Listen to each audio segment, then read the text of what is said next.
संस्कृत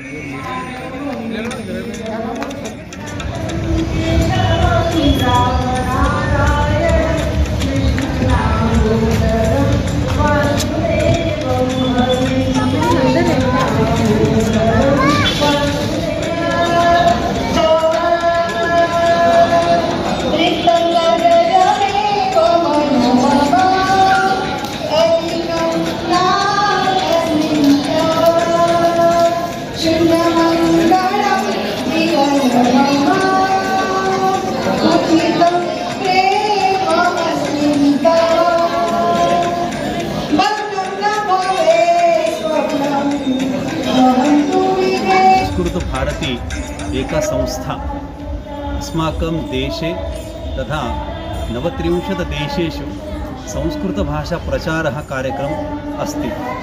गत 30 वर्षाणि जातानि। सर्वेषां मुखे व्यवहारे संस्कृतभाषा भवेत्, तदर्थम् अस्माकं कार्यं। संस्कृतभाषायां वैज्ञानिकं ज्ञानं, तन्त्रज्ञानम्, अर्थशास्त्र, आयुर्वेदः सर्वशास्त्रेषु ज्ञानमस्ति। अस्माकं जीवने यत् वयं जीवनं यापयामः, जीवने यत् यत् आवश्यकमस्ति तत्सर्वं संस्कृतभाषायां लिखितमस्ति। संस्कृतग्रन्थानाम् अध्ययनम् आवश्यकमस्ति। तत्र जाति पन्थ धर्म इत्युक्ते तदर्थं भाषा नास्ति, सर्वेषां भाषा। अस्माकं चिन्तनम् अस्ति संस्कृतभाषा सर्वेषां भाषा, सर्वत्र भाषा भवेत्। मम नाम अविनाश केशवर गोहाट। अहं संस्कृतभारत्याः देवगिरिप्रान्तस्य मन्त्री। गत 39 वर्षेभ्यः अहं कार्यं करोमि। अहं किञ्चित् हिंदी में वदामि। अहम अविनाश अस्मि।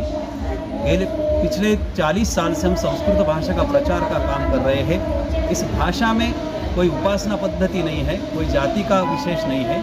ये केवलम सभी समाज का आरोग्य अच्छा रहे, योगा रहे, इस माध्यम से हम सब समाज में जागरण कर रहे हैं। इसलिए अभी संभाजीनगर में ये प्रांत स्तरीय सम्मेलन सम्मिलित हो रहा है। इस सम्मेलन में 300 से अधिक संस्कृत कार्यकर्ता सहभागी हुए हैं। गांव-गांव से, संपूर्ण जिला तालुका से, यहाँ से 2 दिन ये सब यहाँ रहेंगे। यहाँ का सब व्यवहार जो है वो संस्कृत भाषा में ही होगा।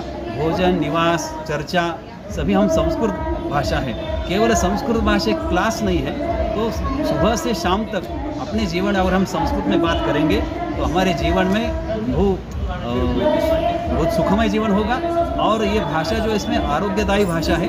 संस्कृत भाषा उच्चारण करने से बहुत से रोग नहीं होते हैं, इसलिए ये भाषा का बहुत महत्वपूर्ण है। कतार, अमरावती, शारजहाँ, हॉलैंड में भी अभी बच्चों के लिए यहाँ पे संस्कृत के वर्ग शुरू हो गया है। अपने भारत में, अपने महाराष्ट्र में ऐसे बिना शुल्क कोई भी फीस न लेते हुए हम सभी बच्चों को संस्कृत पढ़ाते हैं। इसमें सभी जमात, सभी समाज के लोग एकत्रित आते हैं। यथा हिंदू भी है, मुस्लिम समाज भी है, सिख भी समाज है, सब संस्कृत पढ़ना चाहते हैं। और BAMS का जो अभ्यासक्रम है वैद्यकीय का, वहाँ भी बहुत से छात्र हैं वो संस्कृत पढ़ना चाहते हैं। इसलिए ये सम्मेलन अभी 4 जनवरी और 5 जनवरी 2025 में यहाँ संपन्न हो रहा है। इसलिए हम सब एकत्रित आ गए हैं। इतना ही अपने संस्कृत भाषा के बारे में। तो सर इधर जो तो संस्कृत भाषा का वर्ग किधर चलने वाला है सर? अपने प्रांत में जो तालुका है वो तालुका यहाँ से साधारणतः 108 तालुका में ये संस्कृत काम चल रहा है। गांव में लोग जाते हैं, संस्कृत पढ़ाते हैं। और इसमें जो पढ़ नहीं सकते, जिनको पढ़ना नहीं आता, ऐसे निरक्षर लोग भी 10 दिन में संस्कृत में बोल सकते हैं।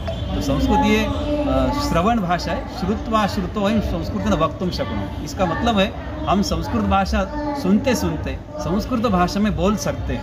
ऐसी भाषा है, वो सरल भाषा है। ये भाषा सर्वे जो भाषा है सभी भाषाओं की जननी है।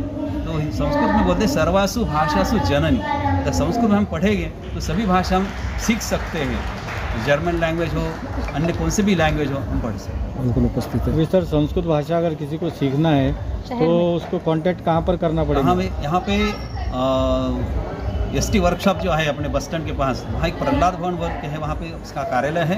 वहाँ हम संस्कृत क्लास लेते हैं। यहाँ पे कृष्ण मंदिर में भी पिछले 2 साल से हम 10 दिन का या प्रशिक्षण वर्ग ले चुका है। अभी यहाँ भी हर वर्ष होता है। अगर कोई सीखना चाहता है तो सर कितने दिन लगभग लगते हैं? हम संस्कृत का परिचय कर सकते हैं और संस्कृत भाषा में यहाँ पे हम घर बैठ के हम परीक्षा दे सकते हैं। उसको पत्र द्वारा संस्कृत कहते हैं। उसमें प्रवेश, परिचय, शिक्षा और कोविद 4 परीक्षा है। और परीक्षा बोले तो घर पे पढ़ के हम उसके पुस्तक के अंदर सब लिखे वाला है, उसका पढ़ के वहाँ पे लिखने का है। इससे हमें सभी शास्त्रों का ज्ञान होता है। तो सर अभी ऑनलाइन का ज़माना चल रहा है, क्या इसके ऑनलाइन क्लासेस भी होते हैं सर? अभी आपको याद होगा कि 2019 में कोरोना का प्रभाव था, तो कोरोना प्रभाव में संपूर्ण विश्व में संस्कृत की क्लास हुए हैं। और अमेरिका में 2019 में दिवाली की छुट्टी थी, उसमें 108 जगहों पे संस्कृत का शिविर हुआ और लक्ष अमेरिकन जन भी संस्कृत उन्होंने पढ़ा। इस संस्कृत भारती का काम संपूर्ण विश्व में चल रहा है। आपका नाम बोलिए सर। मेरा नाम अविनाश केशवरा गोहाट। मैं भी संस्कृत भाषा के में पढ़ाई करता हूँ, सीखता हूँ। और आयुर्वेद ग्रंथ में अभी तक 140 जो बीमारी के ऊपर मैंने रिसर्च किया है संस्कृत ग्रंथों में। तो सामान्यतः अपने घर में जो चीज़ें रहती हैं उसका उपयोग करके हम बहुत से रोग दूर कर सकते हैं। और संस्कृत में योगा शिक्षण हम देते हैं, उसके कारण से कुछ रोग भी नहीं हो सकते और बालकों की बुद्धि भी वर्धित हो सकती है। और ये मोबाइल के ज़माने में, इंटरनेट के ज़माने में भी ये संस्कृत भाषा बहुत सहायक हो रही है। और बच्चों का ब्रेन का जो विकास है वो शीघ्र तरक्की हो रहा है और एक रेजिस्टेंट पावर बच्चों की बढ़ रही है। ऐसा हमारा प्रयोग है। हम परभणी में भी इसका एक केंद्र चलाते हैं। उसको अभी 40 साल हो गए हैं। तो सब मिलकर हम ग्राम में जाते हैं। हमें अपने यहाँ संस्कृत ग्राम भी है, परभणी जिले में नानखेड़ा बोल के ग्राम है। वहाँ पे बच्चियाँ यहाँ शिविर में आए हैं। और संस्कृत कुटुंब के अंदर सब जो परिवार के जो है आपस में हर दिन संस्कृत में बात करते हैं। ऐसे अपने वहाँ प्रांत में 100 कुटुंब हैं जो पूरा संस्कृत में बात करते हैं। सर ये जो 2 दिन का सम्मेलन है इसमें कितने लोग रहने वाले हैं? अभी यहाँ पे 300 लोग अपेक्षित है और 324 लोग यहाँ उपस्थित हुए हैं। तो बहुत प्रतिशत अच्छा है, लोग पढ़ सकते हैं और सभी समाज के लोग यहाँ पे सहभागी हुए। ओके।